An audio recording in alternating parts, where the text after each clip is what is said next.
हम सब आज सुभाष चंद्र बोस के बारे में पूरी तरह से पढ़ेंगे। जो आप लोग इस वीडियो में देख रहे होंगे उनका पूरा जीवन परिचय और उनके कार्यों के बारे में महत्वपूर्ण चीज़ों को ध्यान देखते हुए सब कुछ देखेंगे। जैसे सर्वप्रथम उनका परिचय।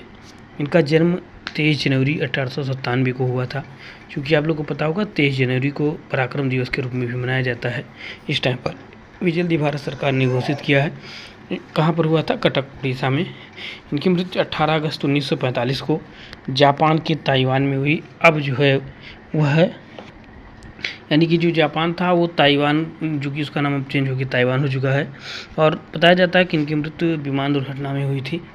और इनकी शिक्षा दीक्षा इंग्लैंड लंदन में हुई। इन्होंने सिविल सेवा की तैयारी लंदन में भी की और भर्ती भी हुए। बाद में इन्होंने भारतीय राष्ट्रीय आंदोलन के कारण त्यागपत्र दे दिया। इसके बाद 1921 में फॉरवर्ड नाम का एक समाचार पत्र था, उसका इन्होंने कार्यभार संभाला। इनके योगदान के बारे में जब हम लोग चर्चा करेंगे तो 1921 में फॉरवर्ड नाम के समाचार पत्र का कार्यभार संभाला। इसके बाद चित्तरंजन दास से जुड़े स्वराज पार्टी के जो संस्थापक थे। इसके बाद 1930 में यूरोप की यात्रा की और द इंडियन स्ट्रगल पहला भाग लॉरेंस में और दूसरा भाग इसका बिसर में लिखा। ठीक, तो ये सर्वप्रथम जो इसका प्रकाशन हुआ था ये लंदन में हुआ था।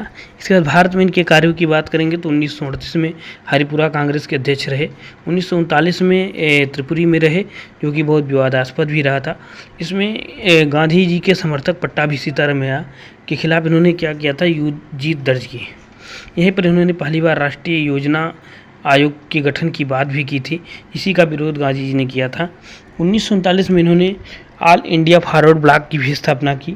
यह एक प्रकार से यूरोप में भारत की आज़ादी के लिए मुसोलिन व हिटलर से मदद भी मांगी। इन्होंने मदद भी मांगी, भारत को आज़ाद कराने के लिए हिटलर और मुसोलिन की इन्होंने मदद भी मांगी।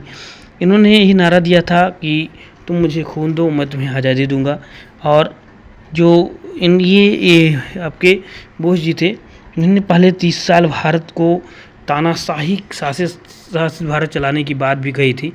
इसके साथ साथ अब हम लोग थोड़ा सा देखेंगे प्रभाव और इनकी प्रकृति। इनकी प्रकृति समाजवादी विचारधारा की थी और ये आमूलचूल परिवर्तनवादी राष्ट्रवादी थे। और ये इनके पर जो है विवेकानंद की शिक्षा का सबसे ज़्यादा प्रभाव था। इसके बाद हम लोग थोड़ा सा इनके महत्वपूर्ण भारतीय राष्ट्रीय आंदोलन में कार्य को देखेंगे। इन्होंने आज़ाद हिंद रेडियो का भी प्रारंभ किया था, जो 1942 में जर्मनी से जिसे शुरू किया। इसी रेडियो से 6 जुलाई 1942 को गांधी जी को इन्होंने राष्ट्रपिता भी कहा था। इसके बाद वे सिंगापुर गए, जहां से दिल्ली चलो का नारा दिया। 21 अक्टूबर 1943 को आज़ाद हिंद सरकार का गठन किया और एक राष्ट्रीय सेना का भी गठन किया। यद्यपि भारतीय राष्ट्रीय सेना का जो है पहली बार गठन मोहन सिंह व जापानी मेजर इविच फुजिवारा के नेतृत्व में किया गया। और इन पर इसी INA के मुकदमे के रूप में एक INA मुकदमा जाना जाता है। इससे 1945 में शुरू हुआ था। INA मुकदमे के कारण ही भारत में 1946 में नौसैनिक विद्रोह हुए थे। इनके द्वारा जो बनाया गया था आज़ाद हिंद फौज, उसमें एक बटालियन थी जिसका नाम रानी झांसी महिला टुकड़ी भी था। इनकी मृत्यु 18 अगस्त 1945 को जापान अब ताइवान में एक एयर दुर्घटना में हुई है। इनकी आत्मकथा एक जो अधूरी रह गई थी, ये थी एक भारतीय तीर्थयात्री एन इंडियन पिलीग्राम, जो महत्वपूर्ण है, आपसे प्रश्न भी पूछा जाता है। इसके बाद सुभाष चंद्र बोस के बारे में और भी चीज़ें हैं। इन्होंने भारतीय राष्ट्रीय आंदोलन में बहुत महत्वपूर्ण कार्य भी किया था। इसके साथ साथ ये भारत को सैनिक आज़ादी दिलाने के पक्षधर थे। नमस्कार दोस्तों, चैनल को लाइक कीजिए, सब्सक्राइब कीजिए, शेयर कीजिए इसी प्रकार की वीडियो पाने के लिए।